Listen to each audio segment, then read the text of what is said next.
Yo, what is up, Kings? I hope all is well.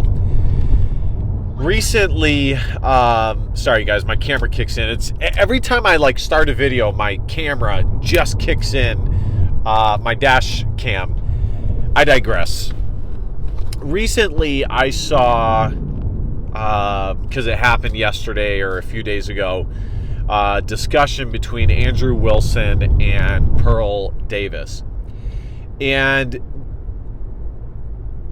I would say probably about 10 to 15 minutes into the discussion, which I will kind of give a broad overview momentarily, I came to the conclusion or thoughts specifically regarding Pearl Davis, a few things. Number one,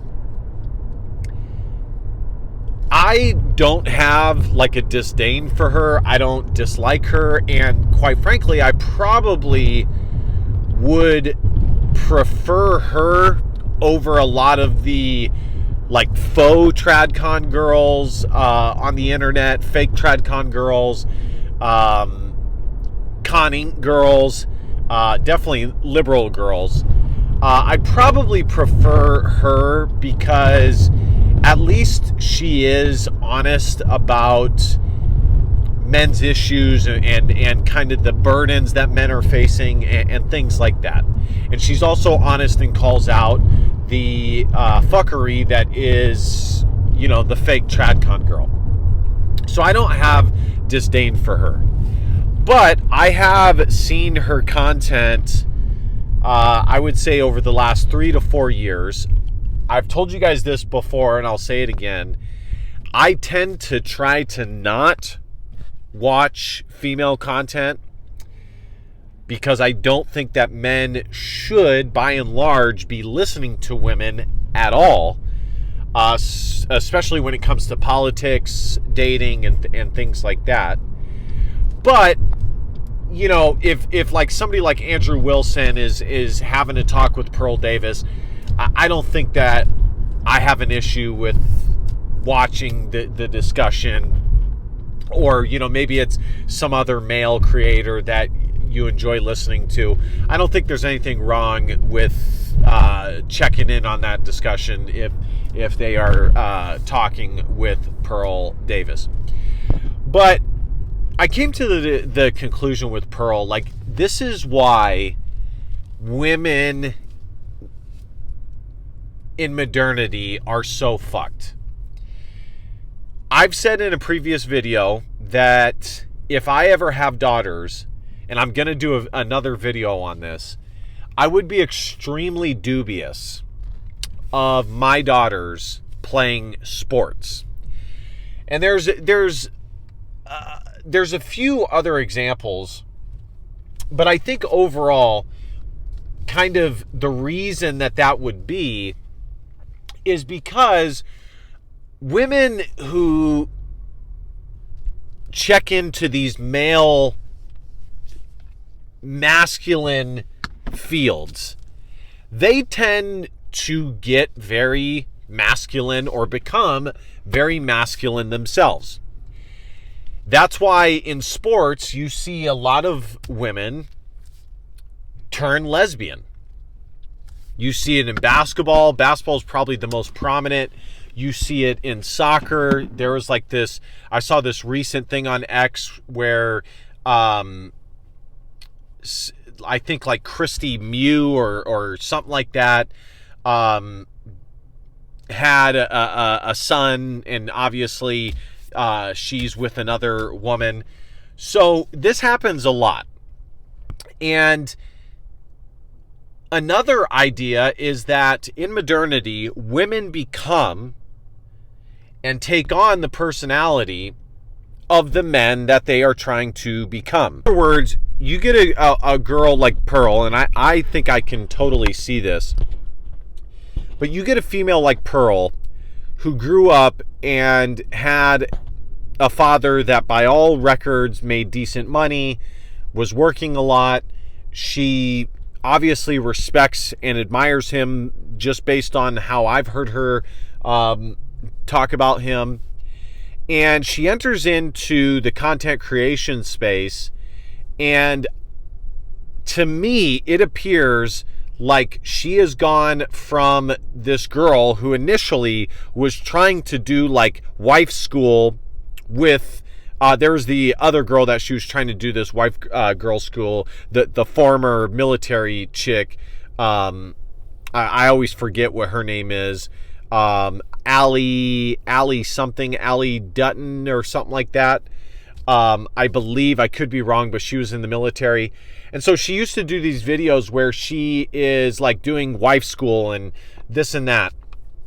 And, but now I see her having this discussion with Andrew Wilson, and she just, to me, totally looks like she is like basically becoming the man that deep down inside she respects and admires and wishes that she could marry. And that happens a lot. Women commonly become the men that they respect and admire and ultimately would like to date and marry. You know, she's like talking in a monotone. She's like trying to appear very stoic, and you know, she definitely has lost some weight. You know, I'm not trying to read into that too much because women should try to be thin, but yeah. So I couldn't help but think that. And, you know, just some other things like,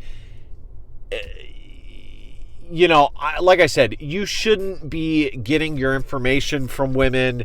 It's okay to like maybe hear their perspective every now and again, but that's not who your go-to information should be coming from. And with Pearl, she likes to take on this thing where she says that it's not her place.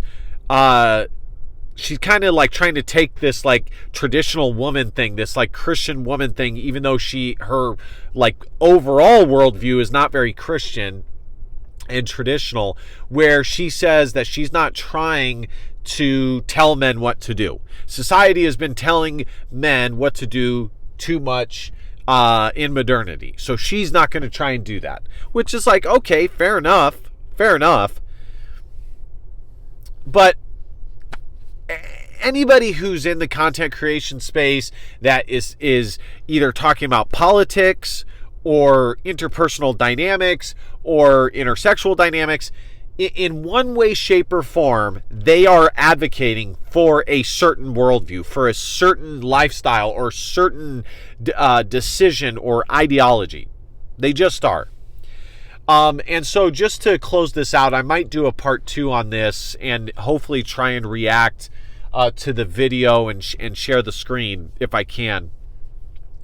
But Andrew does bring up some very interesting points. And those of you guys who have watched my channel for a while now know that I am like somewhere in the middle.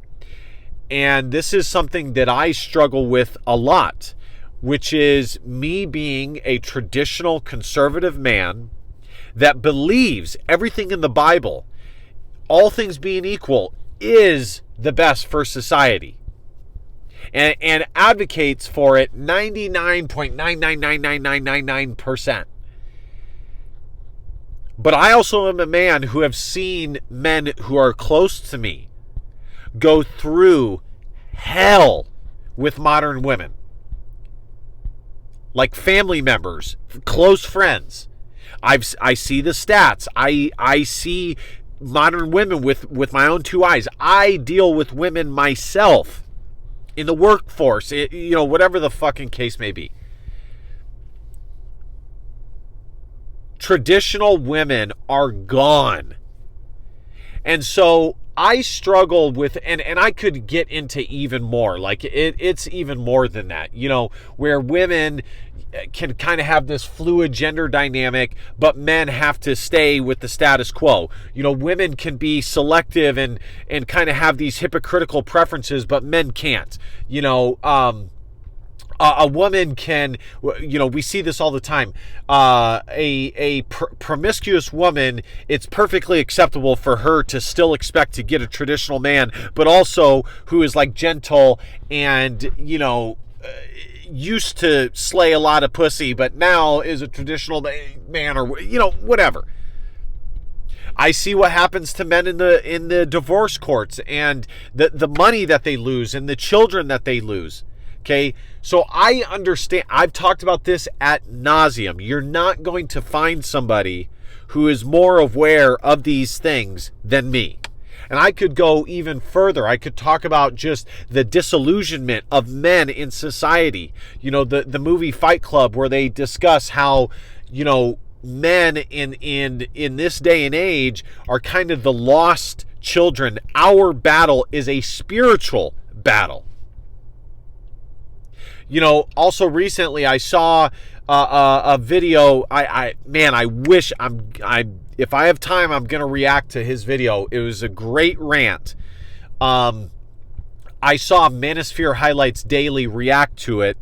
I wish I could remember what this guy's name is. If I, searched up my YouTube history, I'd be able to find it. But he gave an example and a rant of a close friend of his that had been married for 15 plus years, and everything seemed great. And he makes good money, this and that. And long story short, the woman is left him and is living it up, the high life, with some other guy. And it's completely wild and bananas and unexpected. So I get this. I do. Okay. I don't have enough time to go down all these rabbit holes, but I understand. I do. I understand the loneliness that is the modern male experience, and the thanklessness that is the modern male experience. But with all of that said, because like I said, I could go on and on and on, Andrew brings up a valid point.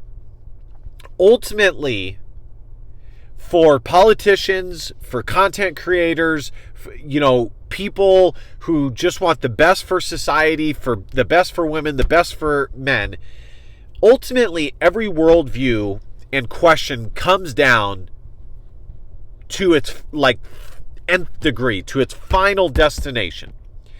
And ultimately, when you ask yourself the question, what do men want? Okay, well, men want to be fulfilled. They want to be happy. Okay. And I don't mean happy in the sense that women want happiness. So if they want that, and loneliness and these facets play a role into not having that, then why would we advocate for activities that would increase male loneliness? Why would we continue to blackpill and disenfranchise men into an even further hole of despair? There's a difference between blackpilling somebody and red-pilling somebody and giving them the truth so that they can navigate better and make a better selection. And I think, more and more kind of what I'm coming to is when I am having these discussions, I am going to ask myself, what are we looking to accomplish here? What is the best thing, by and large, for men and for women? I think I do that already. But for this question in particular, between not getting married, should you get married, that whole thing that I, have fallen right in the middle of, I think it is a fair point that Andrew Wilson brings up, which is men don't want to be lonely. Men, by and large, want families. Men, by and large, want kids. And if that is the case, how can we assist men in getting to that perspective in the best possible manner? While also not disenfranchising them and completely pushing them towards this hole of despair. to where they are so black-pilled and so angry at the system and at women, and and I don't mean that in the feminist way, okay? I mean that like in the truest way possible. So I think that that's a fair question that Andrew Wilson brings up, that I don't think Pearl had an adequate question, because just to wrap this up, if you take Pearl's worldview to the finest point and furthest conclusion, what ultimately is that going to do for men? Ultimately, all that's going to do is increase male loneliness and increase the amount of sad, lonely men in the West. All right, guys, let me know what you guys think in the comment section. Be sure to like, comment, share. I'll probably do a part 2. I wanted to talk more, so I'll probably do a part 2. Got to hit the gym. Not enough time in the day. Last but not least, DBAP, don't be a pussy. Will out and facts our feelings, because your feelings just don't matter. Christ is king. See you guys next time. Peace.